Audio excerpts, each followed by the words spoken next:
Hello, everybody.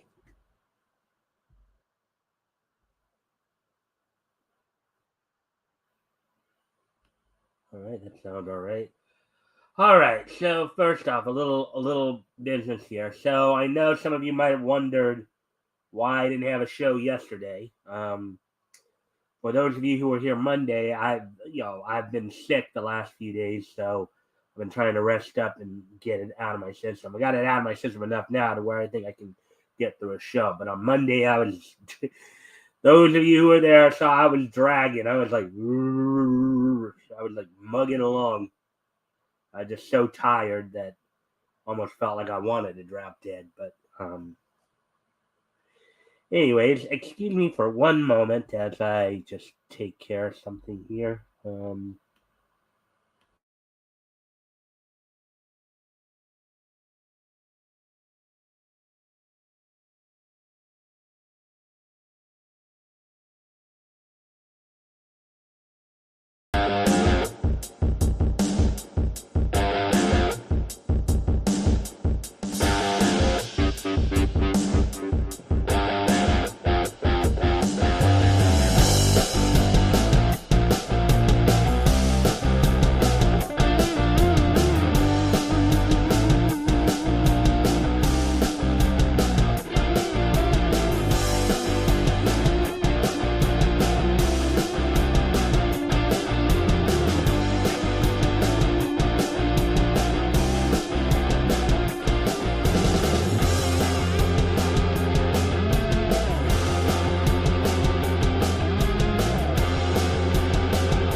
All right. Well, anyways.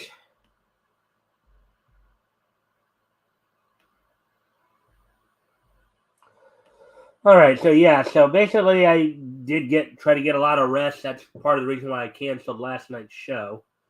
So so I could maybe try to get sleep more of the cold off. As you can probably tell from just hearing me and the fact I'm wearing this, I still working my way through it, but I'm at least functional now. At least to the point where I can at least function without feeling like I'm gonna drop dead. So let's see.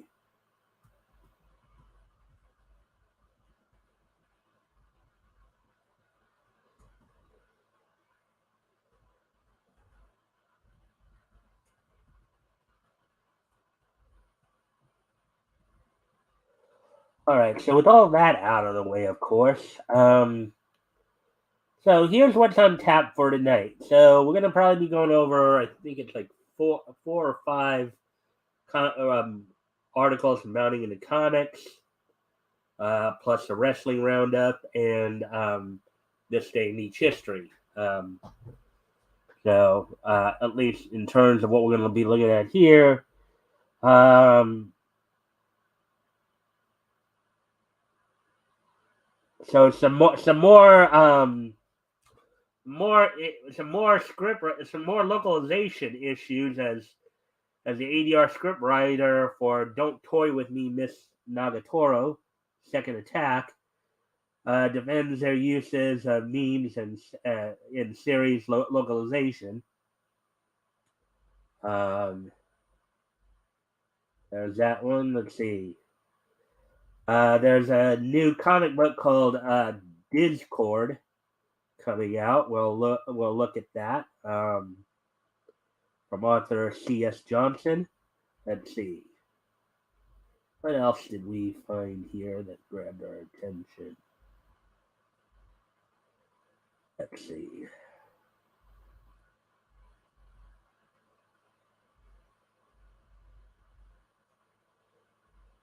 Let's see. Now. I'm just looking at, trying to remind myself. I thought there was four, maybe five, and you know, oh yeah, Paramount taps Pacific Rim Uprising and Jurassic World Dominion writer to pin Valiant Comics live action Faith film. So that's we're gonna look at that. Then yeah, it's four and then also Disney Plus Hong Kong. Was episode of The Simpsons over references to forced labor camps. So that's what we got for you in terms of the main news articles. Also, of course, as I said, we got wrestling roundup along with this day in each history. As soon as I find my starting point here.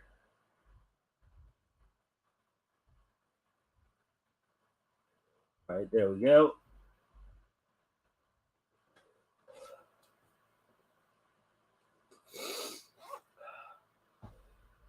Without any further ado, why don't we go ahead and get started here then? And as always, if you guys can like and share the stream, help get the word out. See if we can get some more people in here. Also, if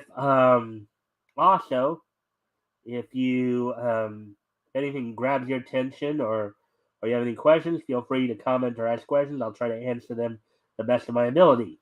With that, let's go ahead and get going here with our first article.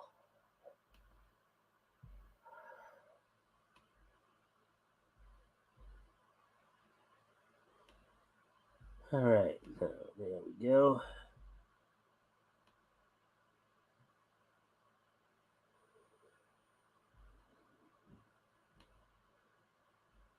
Now, Don't Toy With Me, Miss Nagatoro is an anime series that's pretty well known, pretty popular from what I understand.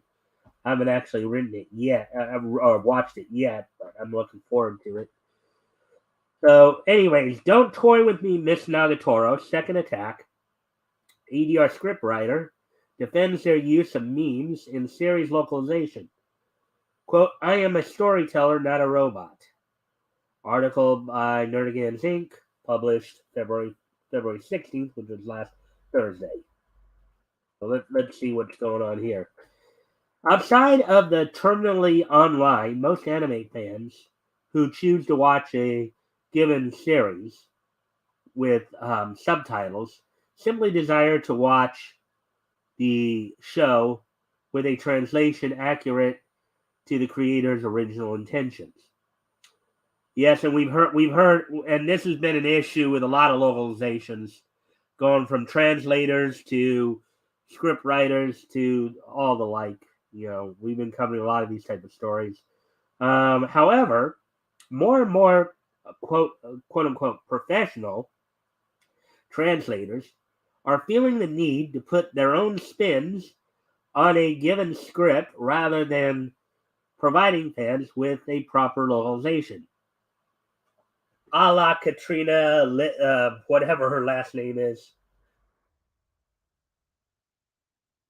I know it starts with an L. It's a long name. I can't remember. But anyways. And as of late, such translators have felt emboldened enough to not only brag about their botched localizations, but also attack any fan who dares to criticize their work. In the new year alone, Bounding in the Comics has already covered two such cases. One concerning Crunchyroll's translation of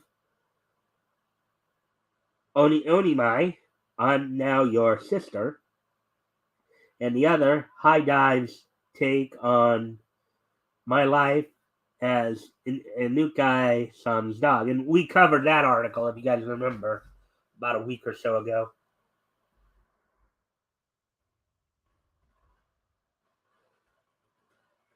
That was, I think, one of the ones that the infamous Katrina was localizing. Now, in the latest instance of an intentionally botched anime localization, fans are up in arms over Crunchyroll's insertion of English memes into the translated subtitles for the second season of Don't Toy With Me, Miss Nagatoro.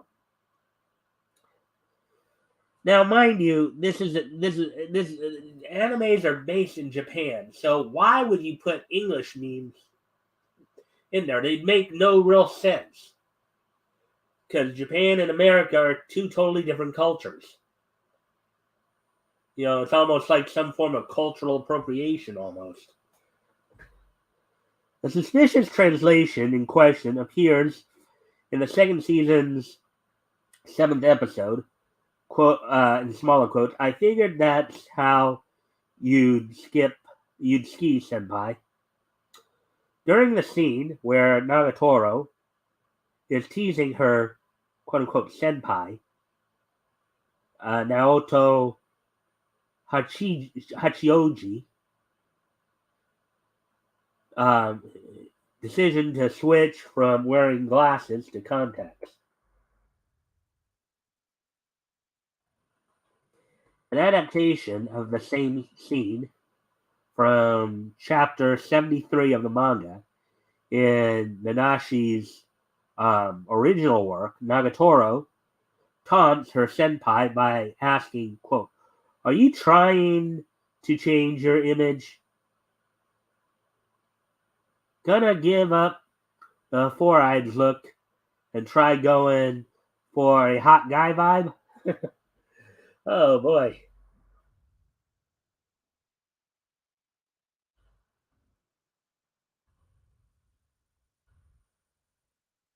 Likewise, in English fan translations of the scene in the anime, Nagatoro asks, let's see, quote, are you trying to stop being a four-eyed kid and become a hot guy? Unquote.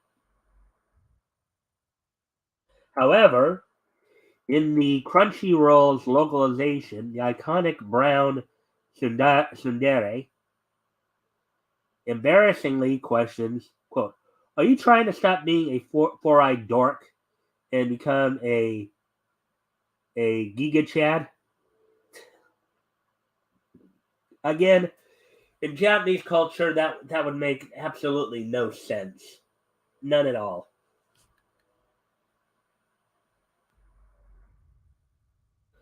Now, mind you, as I'm learning, they don't always do this in subtitling, but even in dubs, because I'm currently watching Ico Incarnation, right? That's a pretty good. Now, the dub that I'm watching is the original dub from VOA Studios, out of Korea, as opposed to the Crunchyroll dub. That original dub is actually pretty good. The criticism for it for a lot of people was that it was the script writing was too literal. But something, I think that's a good thing. You know, not just me, but let's see if anybody's popped in yet. Nope. Anyways,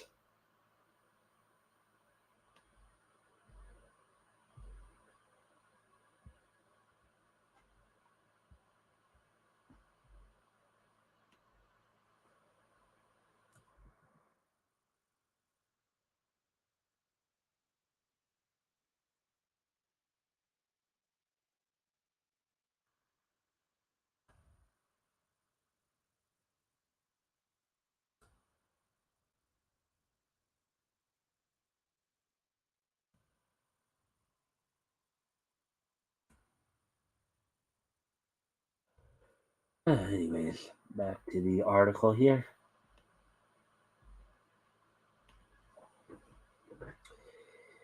It appears that the botch job was provided by returning first season ADR scriptwriter Melly Grant, who directly ahead of the series' second season premiere bragged her uh, via their personal Twitter account to offer quote unquote much love to both Crunchyroll and the voiceover production studio Bang Zoom, quote, for letting me run with wild with this show.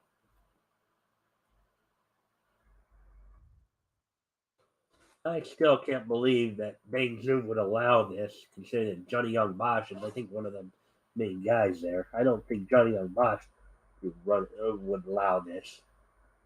But hope not.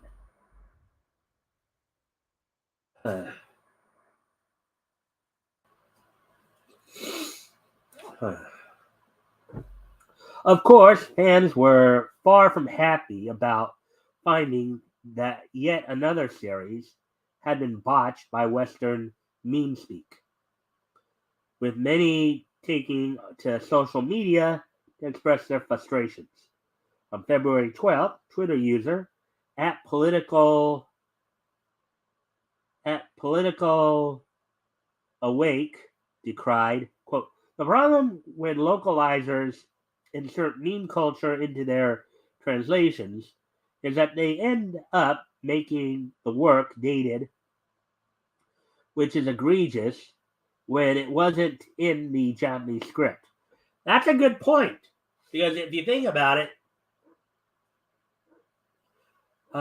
that's actually a pretty good point that Political Awake actually makes right there.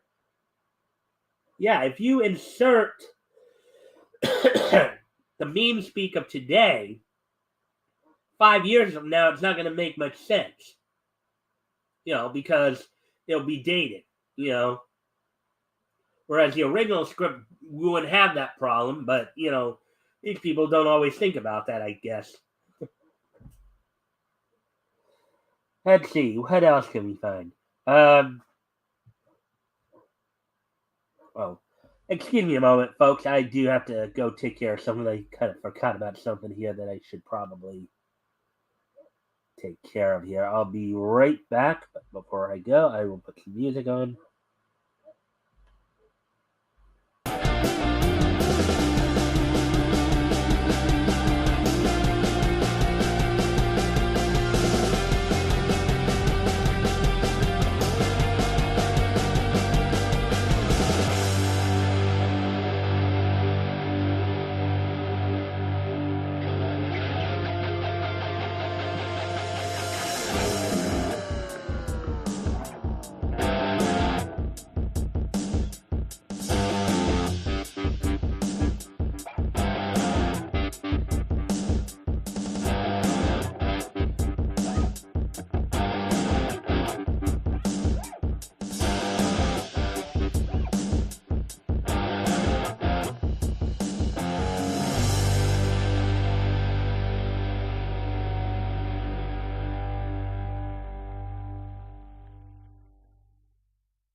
All right, I'm back. Let's get back to the article here.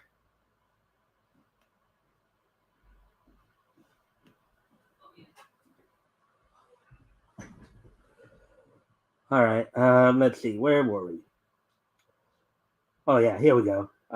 Quote, can you imagine watching Death Note and Miss Aname mentioned Rickrolling because it was hot new meme of 2006, unquote. He hypothetically added, yeah, again, a very good point here. Very good point.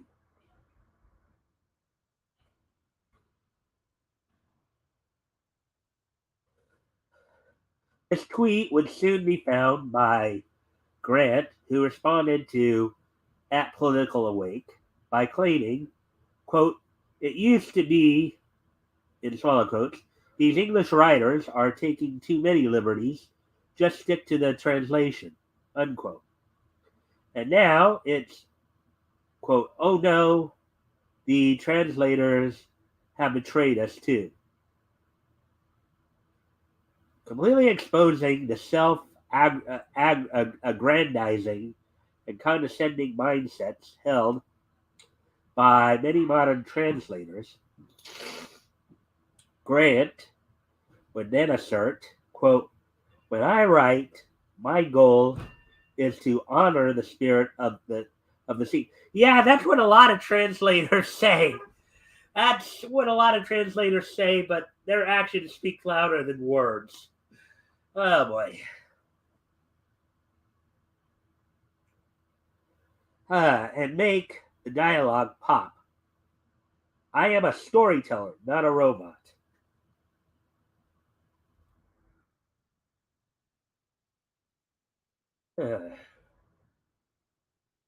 However, I will concede that I think about this too, unquote, she continued.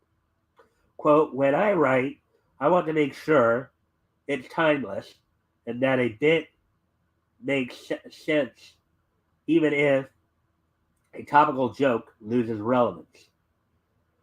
Quote, the acknowledged if in 5 years the premise still makes sense, I've succeeded, unquote, Brett elaborated. Quote, if people have to stop to Google it, I failed, unquote.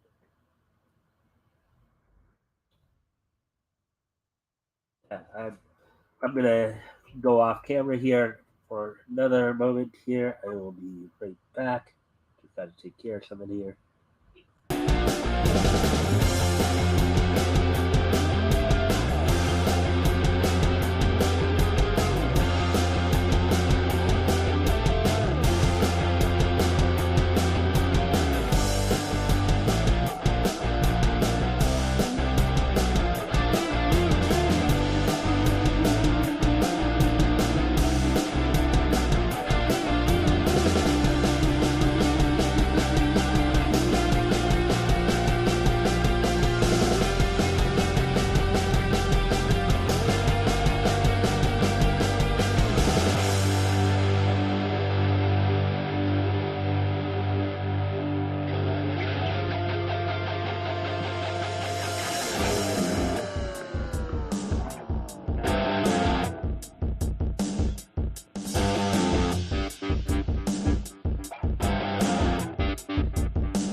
All right, I'm back.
Continuing, the scriptwriter explained, so for example, in the scene, you may not immediately understand their use of the term Chad, in smaller quotes, in 2028. But because I've adjusted Sakura's setup to refer to him as that musclehead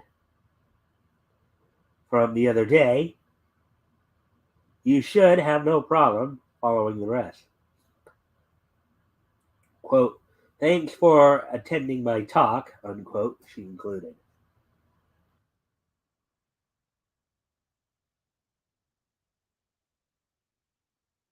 Unsurprisingly, Grant's staunch defense of her work um, would only draw further criticism from fans. Among this sea of subsequent backlash was Japanese Twitter user um, at NightX30, who retweeted Grant's initial response tweet and criticized, quote, what do you think of scriptwriter Taku Kishimoto's story? Westerners love to steal from us, unquote.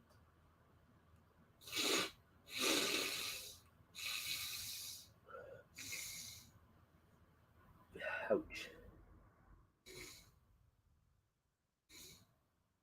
Quote, I love the source material, unquote. Grant then claimed in return, quote, when I write, I rely on two things. Translation provided to me of the show and any translations of the manga I can find. I do my best to honor the story and make sure the dialogue is organic and feels human. I want our actors to succeed.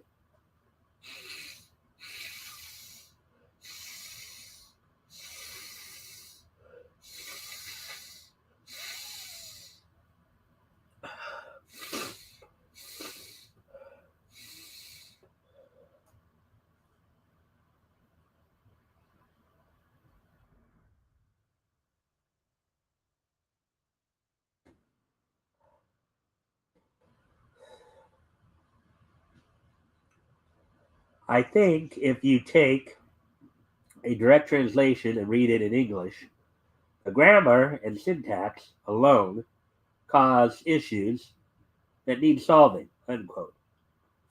She continued, well, okay, if that's the only thing, then yeah, I mean, people can see that.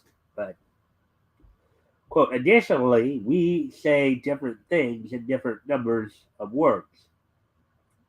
So cues are often over or underwritten and need to be filled out or trimmed.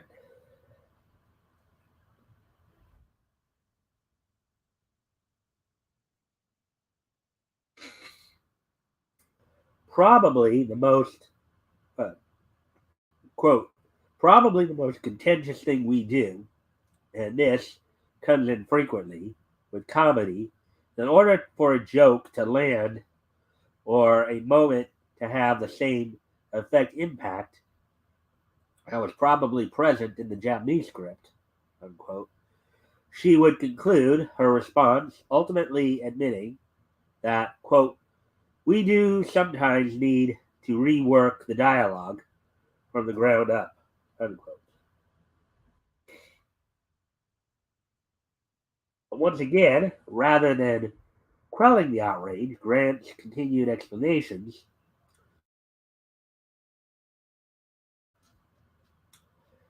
Following 3 more days of criticism, a frustrated Grant would level one final defense by clarifying, quote, for whomsoever needs to hear it, I am not a translator. I am an ADR scriptwriter, unquote. Yeah, but you're still along the same lines. Quote, it is my actual job to finesse dialogue so that it sounds great using translations provided to me by my clients as a foundation. unquote. She stated, quote, if you don't understand me, if you don't understand the work that I do, maybe don't come at me over it, unquote.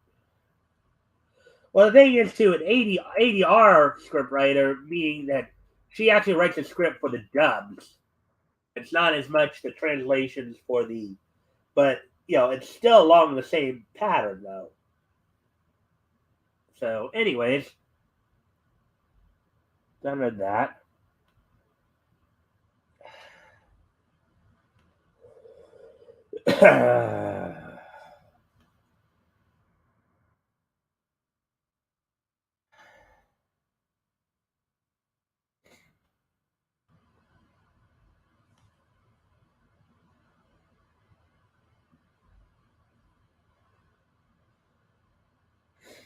All right, here's our next article here.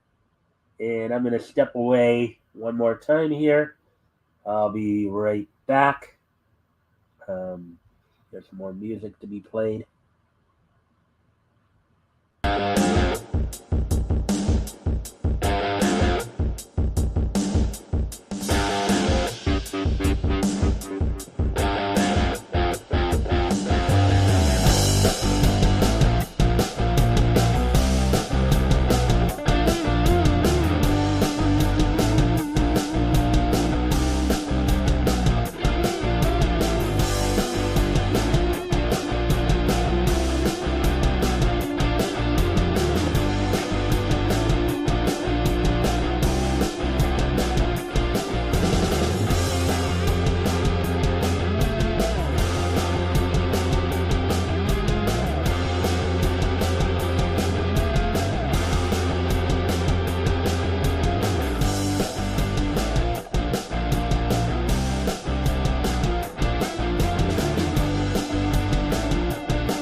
All right, I'm back.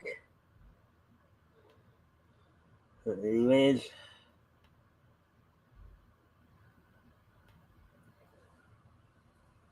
and thank you whoever dropped in and gave me another like and share there.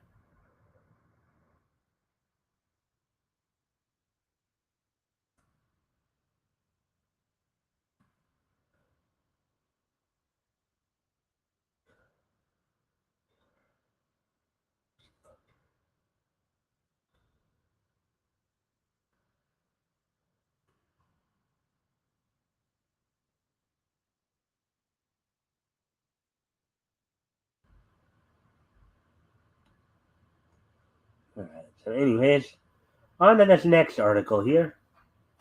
As always, feel free to if you can, give me a like and share, see if we can get some more people in here. Also, feel free to ask questions or comment. I'll try to answer the questions to the best of my ability. Anyways, here we go.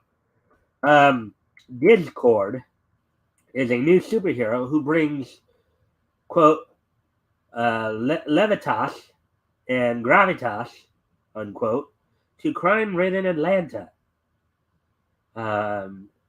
Exclusive.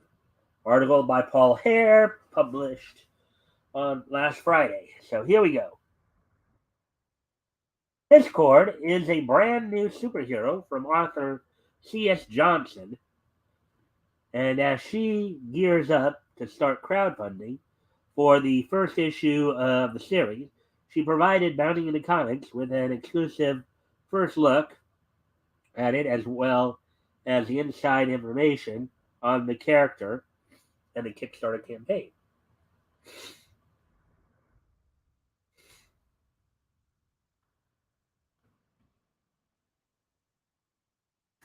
Johnson started by summarizing the superhero's background. Quote, Stephen Kibois was 16 years old when his father was tragically killed by the human trafficker known as the Marksman. In smaller quotes there. Unbeknownst to Stephen, this led to him gaining the ability to see and hear the song inside each individual soul. Wow, that's an interesting power. Kind of a form of telepathy there, or empathy, I guess.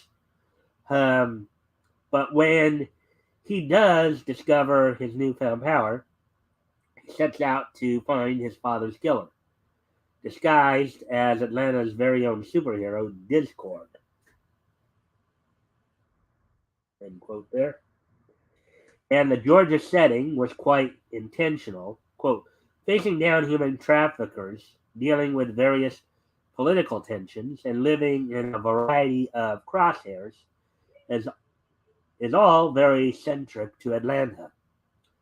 Two, currently, and I wanted to give my adopted city a superhero of its own. New York certainly doesn't need any more, laugh out loud, that would embrace the best accept the worst and still believe in the best is yet to come, unquote.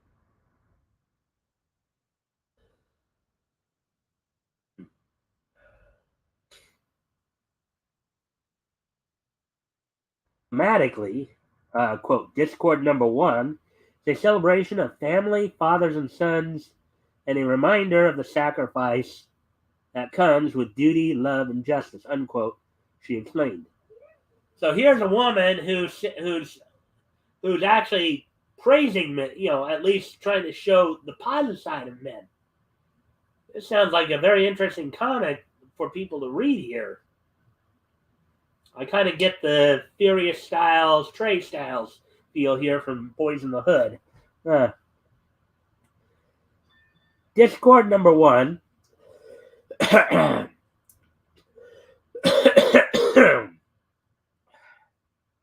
Discord number one isn't just the first of the series. It's the first comic book for Johnson. Quote, this is my first comic, and as usual, there's a weird story attached to it, unquote, she said. Quote, I basically saw the Miles Morales Thor comic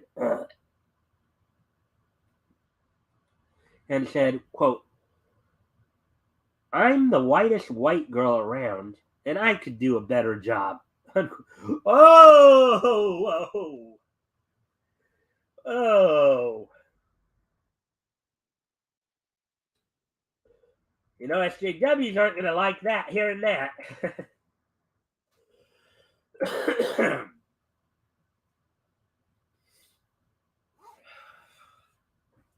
Quote, so I thought about what kind of comic I would like to write, and the first thing I wanted to do was write an original character and one that had both levitas and gravitas, someone whose family history ran deep and wide, someone who could be distinctly American, someone who loved freedom, someone who could still be hopeful in light of the darkness, someone who could still sing in the face of the most silent midnights, Johnson said. Excuse me there. Now, RJ, if you get around to watching this at some point, I suggest you find this girl and get her on your show. Talk about her comic. Sounds like something that our fan base would probably enjoy hearing about and getting behind. Quote, when I was younger and I first moved to Atlanta, I went to a church in Lawrenceville called, in smaller quote, 12 Stone. And one of the pastors taught a sermon on how faith was in smaller quotes, the ability to sing at midnight, unquote, and that tied into the superhero powers for music, unquote, she continued.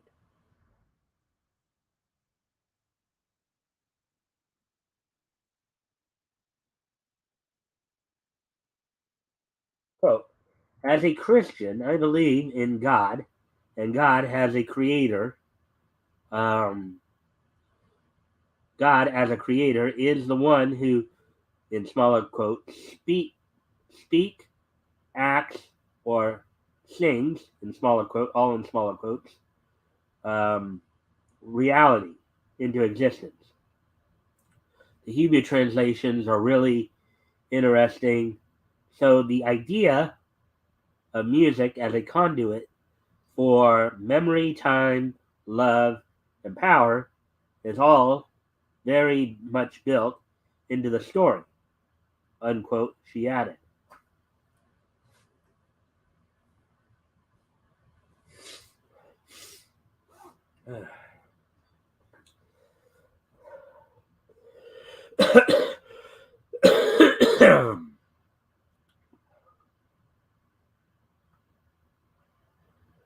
Johnson isn't short on ideas for Discord either.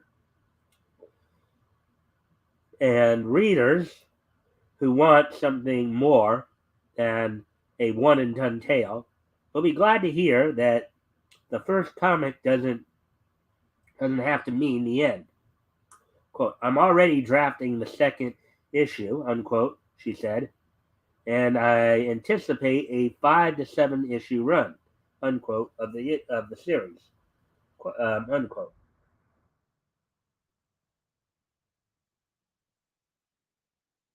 Hmm.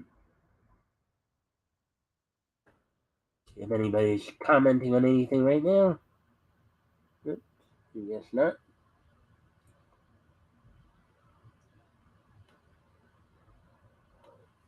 Again, Johnson is running a crowdfunding campaign in order to get the superhero off the ground. Naturally, that means readers can expect more than just the comic book. Quote, I have a few variant covers and character art lined um, lined up as well, unquote. She said with regards to stretch goals, quote, in brackets plus an audiobook narrator, Aleo Voices on YouTube, ready to go for the story, unquote. One of the hardest things for an individual to do when attempting to create his or her comic book is to figure out how to get the artwork done. If he's an artist, problem solved. But if not, finding an artist is tough to say the least.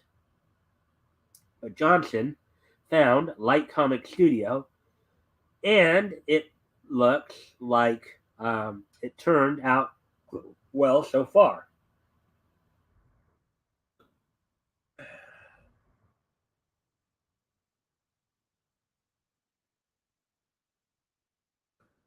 DC and Marvel are self destructing, and plenty of people have complained about how the big two are deservedly on the way to extinction.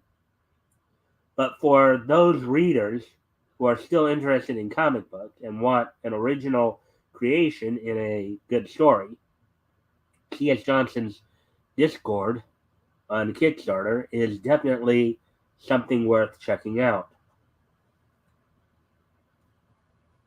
Oh, there we go. Oh, there's that one.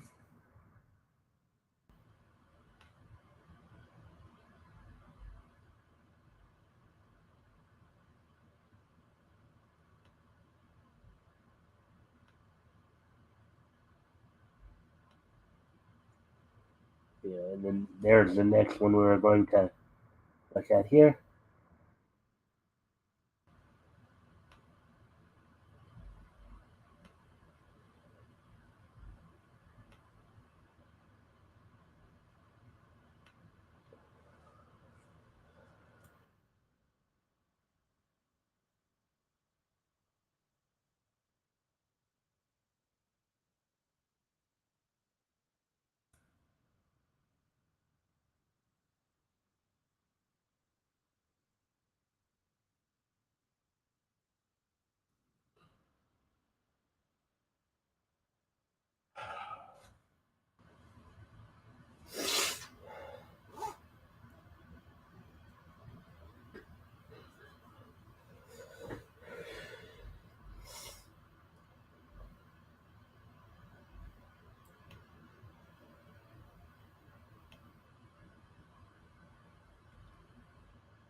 Paramount taps um, Pacific Rim Uprising and Jurassic World Dominion writer to pen Valiant Comics live action faith film. Article by Spencer McCauley, published this past Monday, or yesterday rather. Excuse me a moment. I have to probably go off camera here for one more time here. Just take care of some stuff real quick. I'll be right back.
All right, I'm back and ready to start the next article here.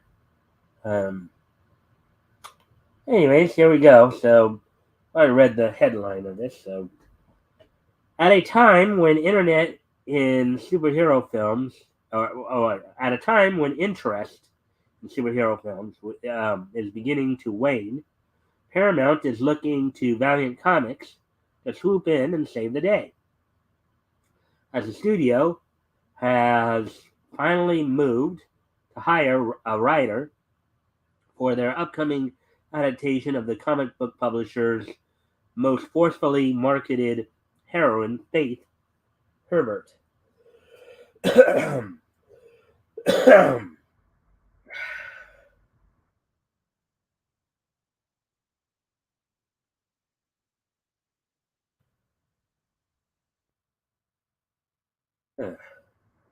Created by Valiant Comics founder Jim Shooter and artist Dave LaFamme, um, Faith is a sci-fi comic book and pop culture obsessed young woman who dreams of donning her own set of tights and saving the world.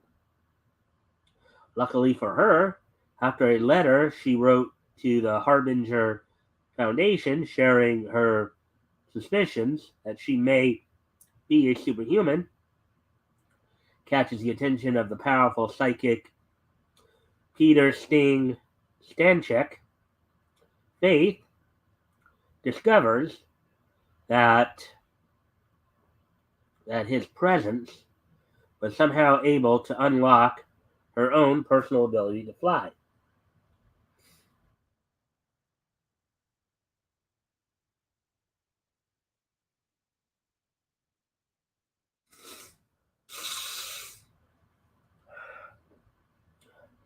Following the sudden awakening of her powers, Faith takes up the superhero identity of Zephyr, a moniker which is routinely ignored in marketing and promotional materials, in favor of her real name, ostensibly out of a desire by Valiant to really drive home the character's relatability,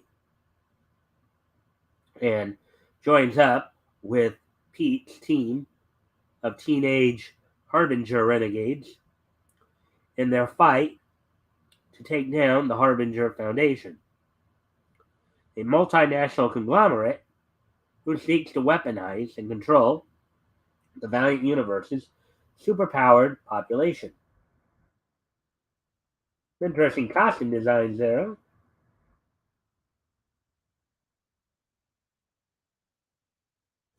Unfortunately for Faith, the first leg of her superhero career would end up being short lived as the publisher would cease operations in 1994, following the bankruptcy and subsequent insolvency of their parent company.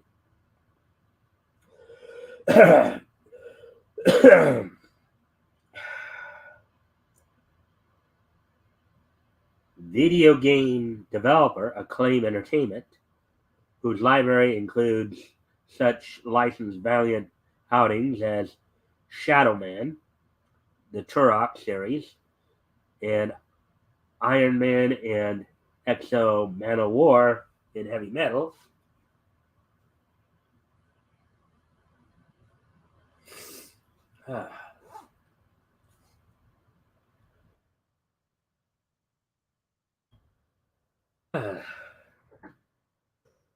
Remaining dormant for the next roughly 20 years, Faith um, and her fellow Valiant Comics creations would eventually return in 2012, thanks to a revival of the publisher, now named Valiant Entertainment, spearheaded by investors turned joint company CEOs Dinesh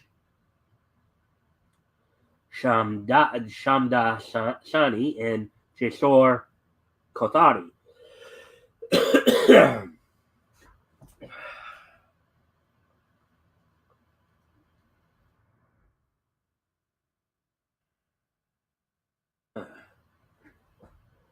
The plus-sized flyer, in particular, would herself specifically return in the fourth issue of the revived Renegade series.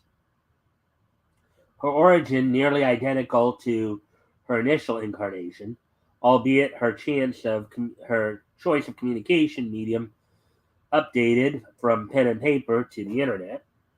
So rather than sending a letter, she sent an email.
Thanks to returning during a particularly overbearing period of, in smaller quotes, representation discourse, unquote, within the industry, Faith elevated BMI, unsurprisingly, led to her character becoming a favorite tool for the identity politics obsessed with her 2016 solo book, even being pushed hard by the media solely due to her quote unquote diversity.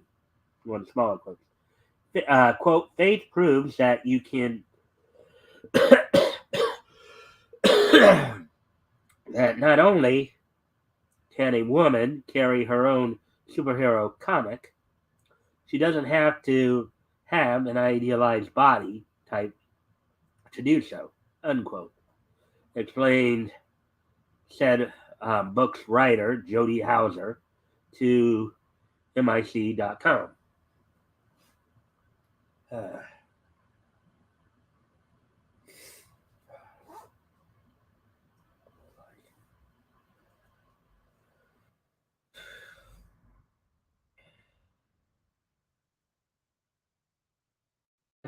We got the heater on we got the heater on in here, so I might as well.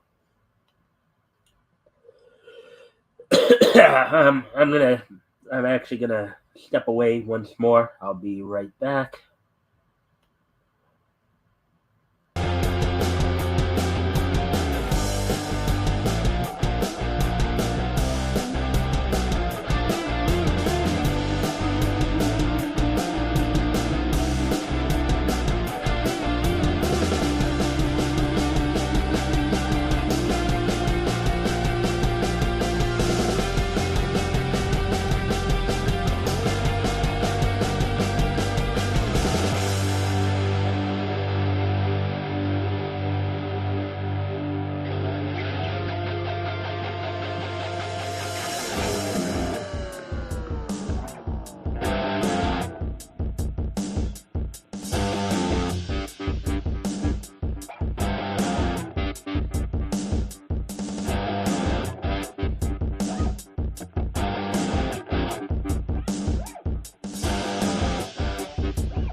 All right, I'm back.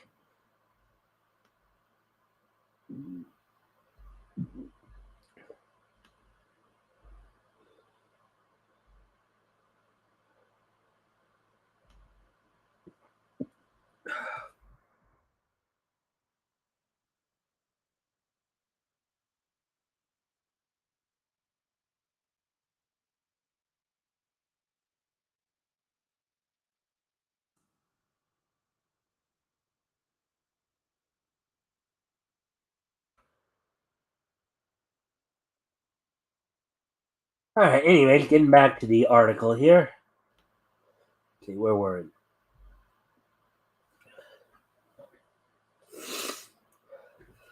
As a result of this astroturfing, Sony Pictures would option Faith in 2018 for her very own solo film, set to be penned set to be penned by Escape Room and Escape Room Tomorrow Tournament of Champions screenwriter Maria Melnick. The film was planned to be a singular entry into a larger Valiant cinematic universe envisioned by the studio. So they were looking to start their own cinematic universe to try to rival DC and Marvel. Huh? That sounds interesting.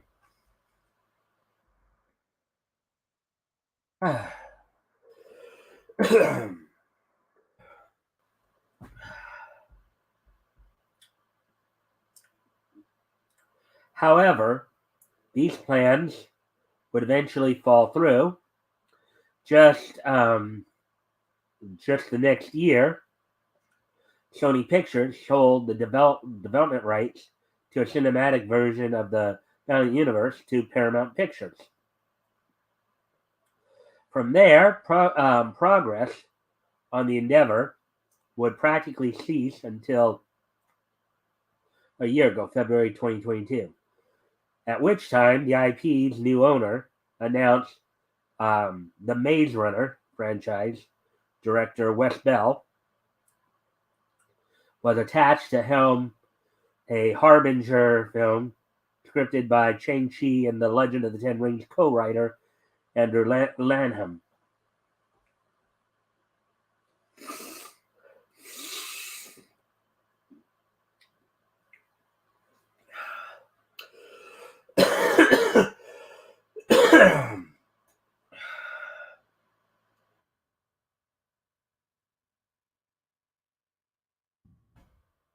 Unfortunately for the studio, these plans would hit another massive road bump in June 2022 when Ball departed the project in order to give his undivided attention to his upcoming Planet of the Apes sequel with Brittany runs a marathon director, Paul Downs Calazio, eventually being named as his replacement.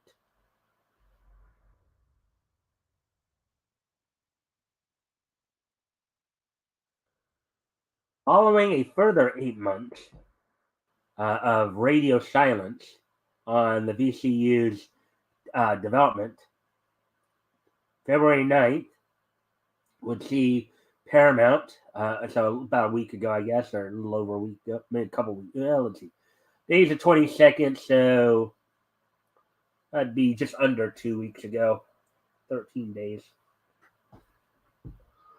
Would see Paramount provide fans with the surprise update that Faith's solo flight had found its new writer in filmmaker Emily Carmichael.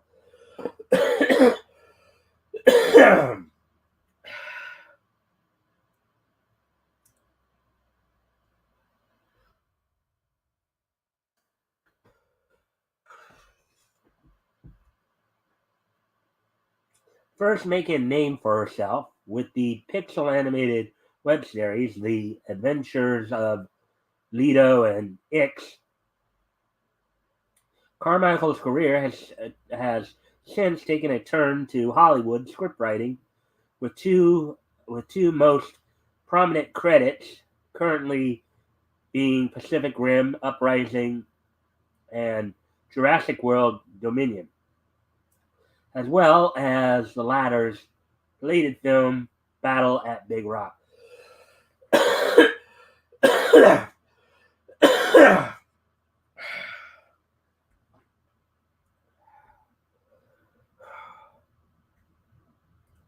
As of writing, Faith is considered to be in early development, and as such, does not yet have anything close to a confirmed release date.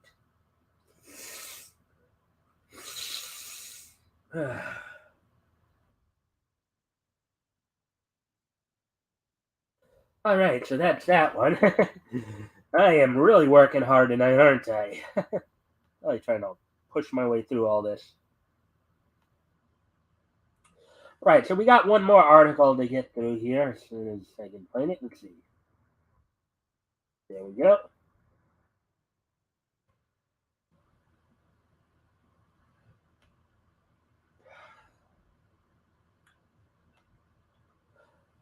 Jason, you're here. Okay, hello, Jason. Let's see what you got here.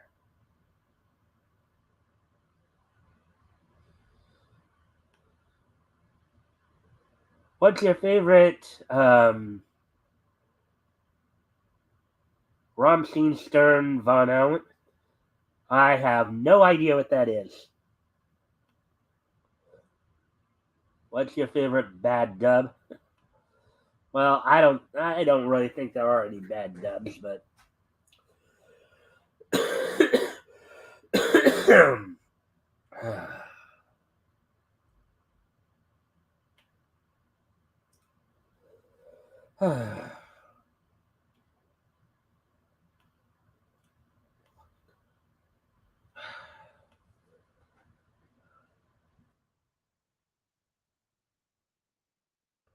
anyways, here we go. This being the last article we're going to go over tonight. See, where are we at on time? And of course, we might push it more towards it since, of course, I only went a little over 12 minutes on Monday and didn't have a show last night. I might push it beyond an hour and a half tonight. Let's see, hour and 10 minutes. Go with whatever we can get to. All right. So, anyways,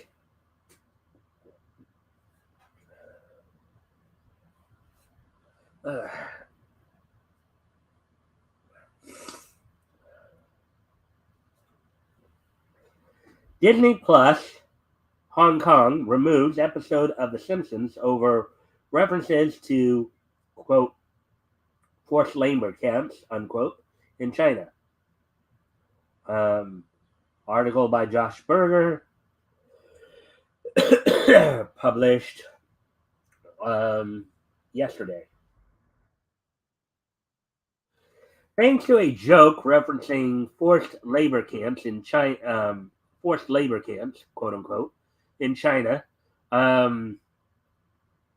Disney has pulled a recent episode of The Simpsons from the Hong Kong edition of their signature streaming service.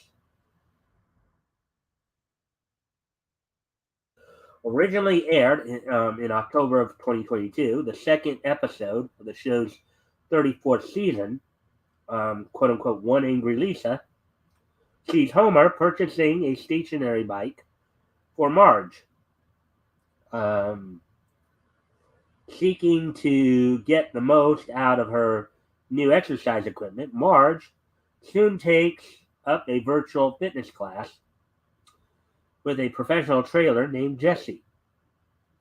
And over as the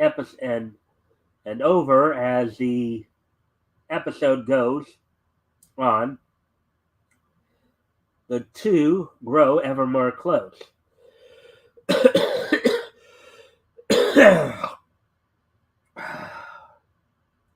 Before eventually agreeing to go on a private virtual trip together across the Great Wall of China.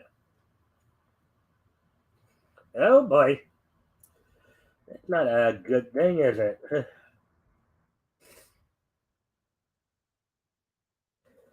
The joke, which caused the episode's removal, occurs on that very bike ride when, during their trip across the world's famous landmark, Jesse remarks to Marge, quote, "Behold, the wonders of China, Bitcoin mines, forced labor camps, where children make smartphones and romance."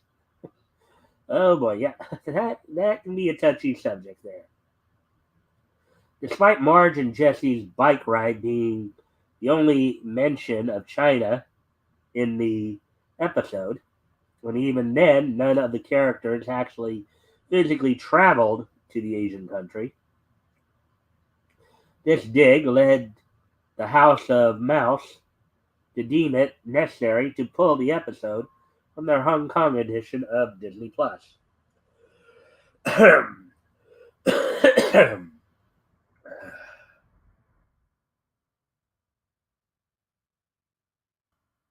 Axios suggests Disney's move comes at a critical time for their relationship with the Chinese Communist Party, which has only recently reopened its doors to Hollywood.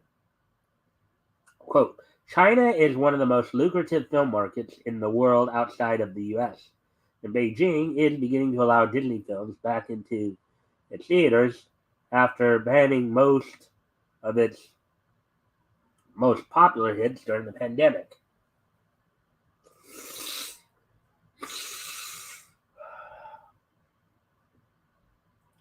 The outlet argues.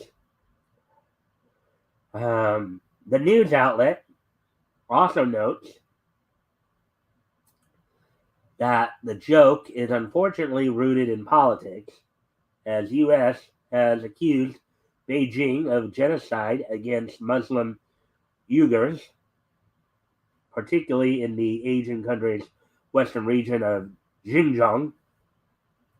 Xinjiang. Disney and China have been in a rather rocky relationship for quite some time now. 2021, the entertainment giant ran into some trouble releasing some of the Marvel films in China, with the communist country eventually banning nearly their entire slate of post Spider-Man Far From Home films. Black Widow, Shang-Chi and the Legend of the Ten Rings, The Eternals, and Sony Disney co-produced Spider-Man No Way Home from releasing within their borders.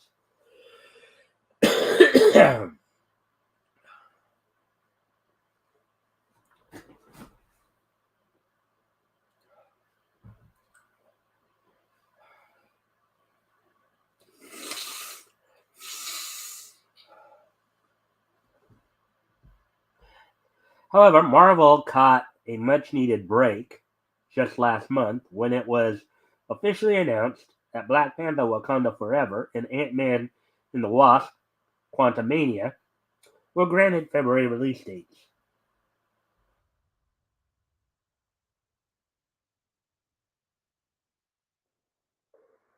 China had previously barred Black Panther Wakanda Forever and Thor Love and Thunder from releasing because of cultural and political sensitivities, namely the fact that both films featured LGBTQ plus themes and characters.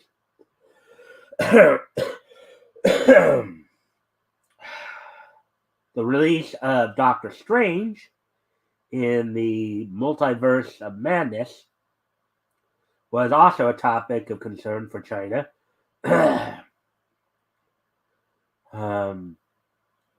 As the film featured, presumably accidentally and absent-mindedly, one of the significant yellow newspaper distribution boxes used by anti-communist newspaper the Epoch Times.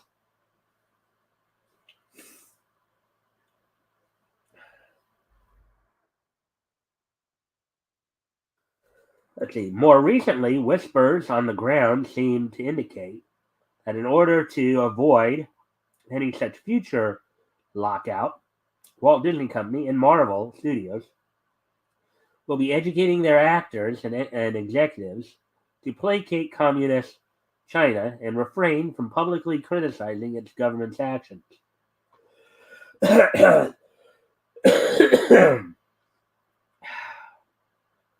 In covering a reported investor um,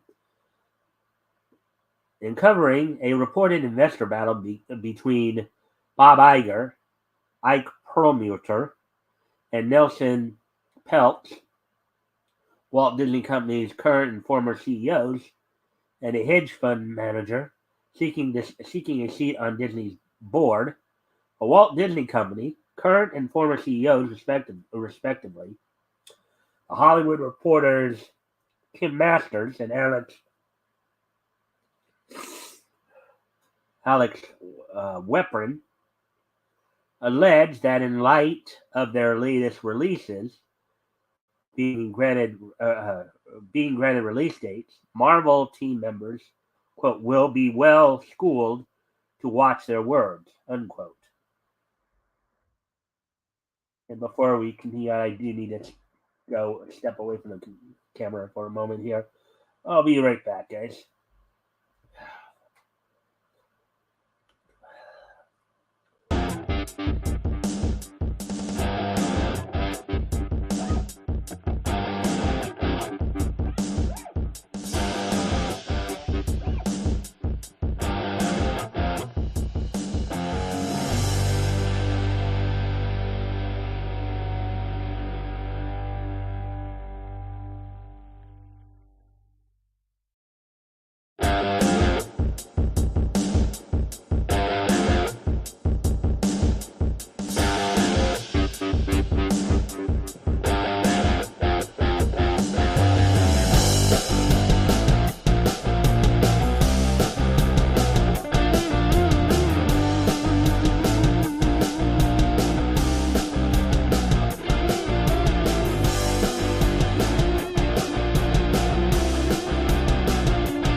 Alright, I'm back. So let's continue on with the article then here. See where we at.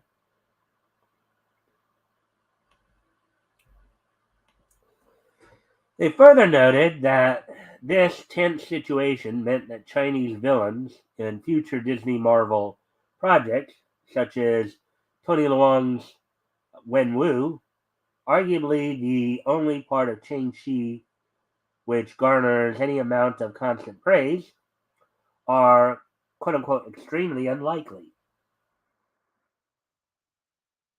Alright, so there we go with that one. So we're done with the articles. So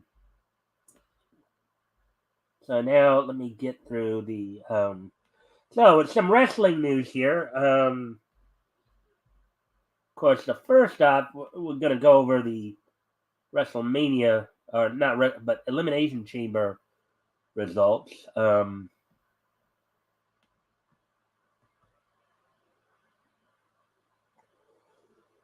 Huh.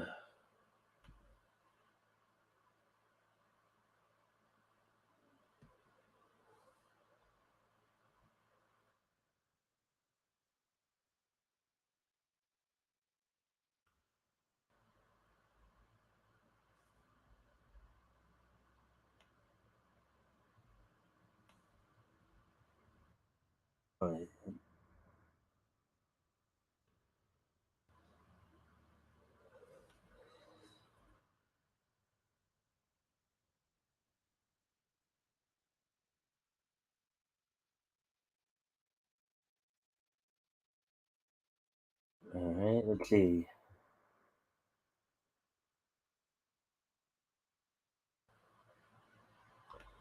So the Elimination Chamber happened last Saturday.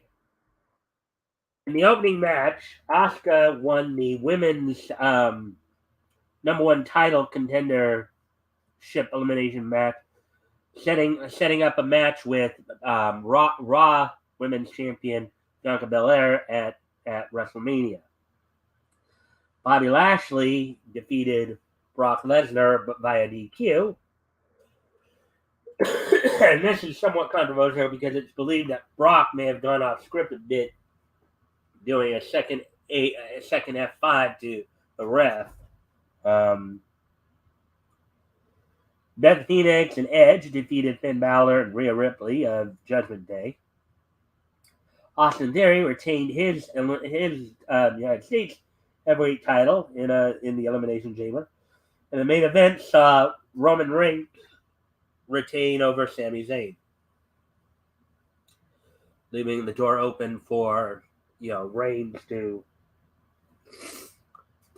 for Reigns' match with Cody at WrestleMania for the title. And there's also been some talk that Sami Zayn and Kevin Owens may be taking on the Bloodline to go after the Unified Tag Team titles.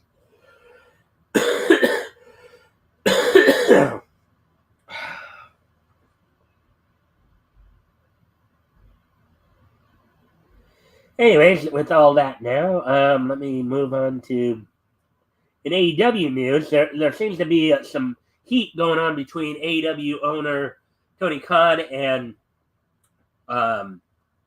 mixed martial arts announcer Ariel Helwani.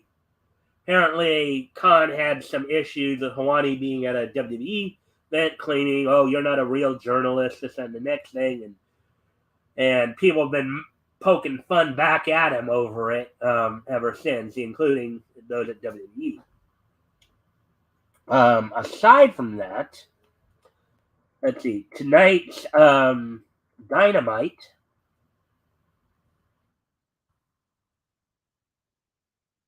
features, features, of course, let me see. And of course, I'll have the results for you guys tomorrow. But tonight's Dynamite, the matches for Orange Cassidy defended the All Atlantic title against Wheeler Yuta, the currently Ring of Honor Pure Champion. The Acclaimed took on the Ferns, Big Bill and Lee Moriarty. Saraya took on Sky Blue. And in the Revolution Tag Team Battle Royal, a number of teams. The winner of this Tag Team Battle Royal would be placed in the 4-way Tag Team title match at Revolution. Already involved, of course, are the current champions, the Gun Club, Austin and Colton Gunn, and the Acclaimed. So the two final spots will be filled in with the winner of tonight's Revolution Tag Team Battle Royal, and I think next week's Casino Battle Royal. And then in the main event, Evil Uno took on Jon Moxley in a match that was signed due to some circumstances that happened last week, as Jon Moxley was challenging Heyman Adam Page to a Texas Death Match at Revolution, as Dark Order, in particular Evil Uno, did not take too kindly to Jon Moxley claiming that Adam Page had no friends to talk him out of the match, but also took offense to Jon Moxley dismissing him.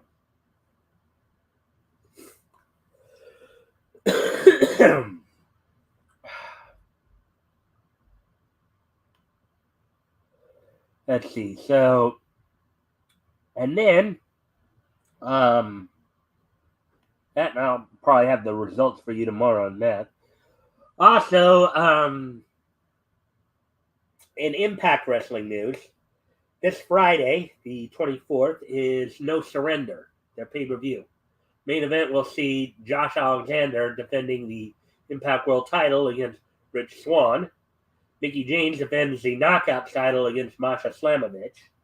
Let me see. I think Joe Hendry will be defending the digital title against Moose. I believe there's gonna let's see. I think there's gonna be a 4-way tag team match for the Impact World Tag.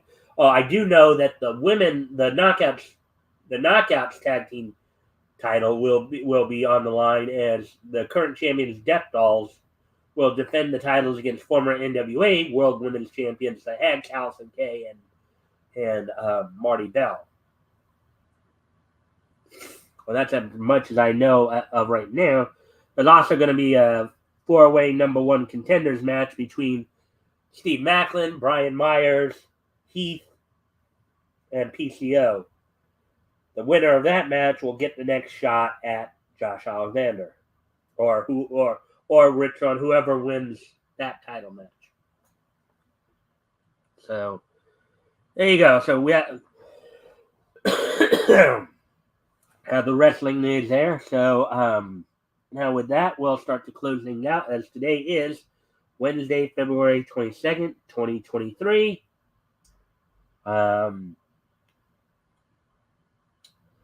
We're going to take a look back at this day in Nietzsche history. History!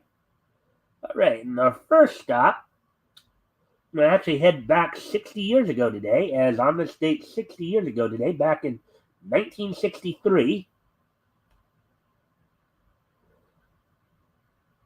on this date back in 1963,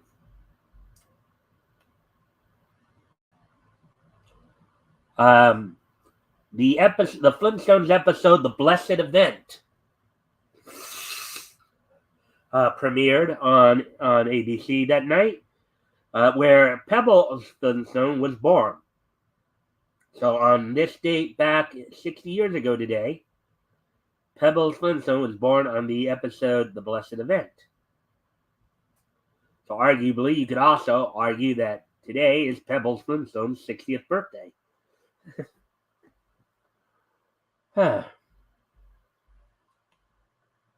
So with that, moving on to the next piece of Nietzsche history, going back 30 years ago today, as we head to 1993. On this day in 1993,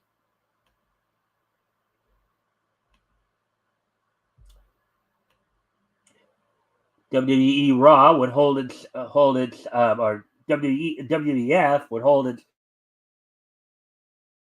from the Manhattan Center in New York City, New York. It was taped earlier that day, I believe, so it wasn't live, but still. The main event saw Undertaker defeat Skinner as the show went off the air before the match ended.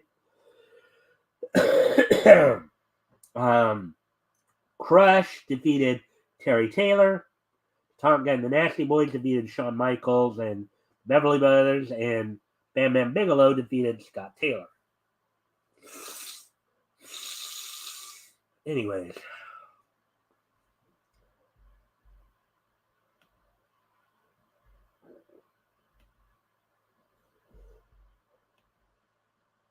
Moving on to the next piece of Nietzsche history here. As on this date in 2006, which is 16 years ago today,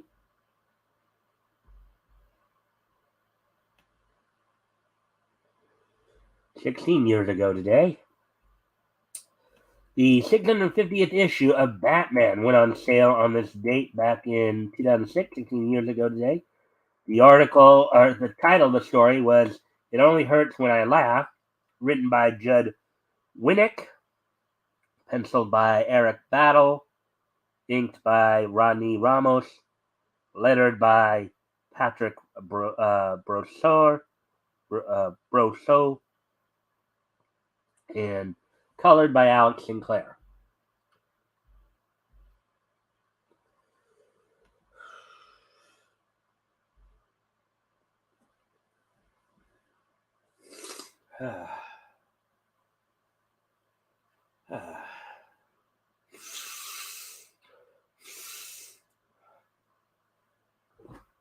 Anyways, last but not least, heading back 15. Okay, so that was 17 years ago, technically, 2006, not 16. I was still thinking.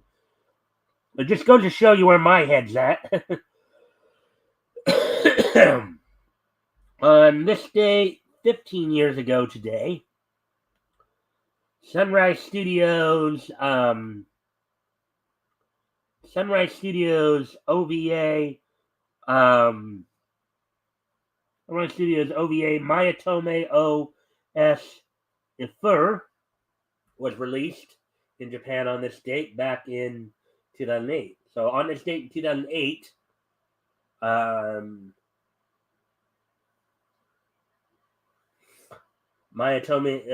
Sunrise's Mayatome O S Ifur, which I believe is part of the Mayatome by Hime franchise. This OVA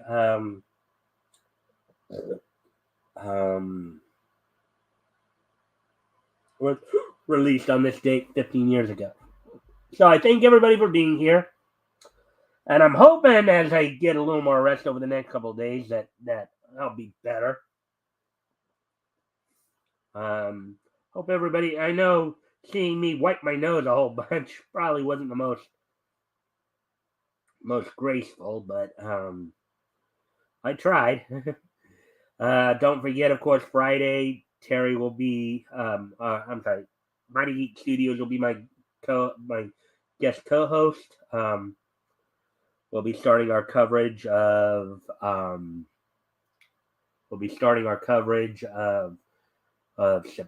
September 1939. In terms of our historical comedy, I hope to see everybody back here tomorrow and on Friday, and hopefully I'll be better soon. Anyways, I'll talk to y'all later. Bye.